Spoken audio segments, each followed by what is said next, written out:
how to change plan in Netflix. Changing your Netflix subscription plan is a straightforward process and can be done through Netflix website or app.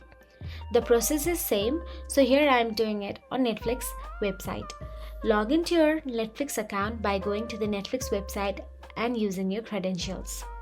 Once you are logged into your account, click on your profile icon in the top right corner of the screen and a drop-down menu will appear.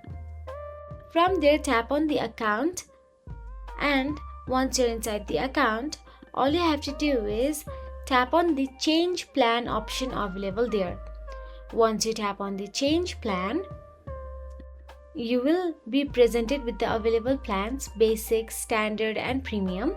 Review the details of each plan including the price and features and select the plan you want to switch to by clicking on continue or change plan option available there.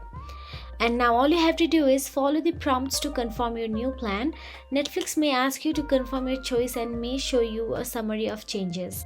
Your plan will be updated immediately or at the end of your current billing cycle depending on the changes made. So that is it. If you found this video helpful, please like, share and subscribe, and thank you so much for watching.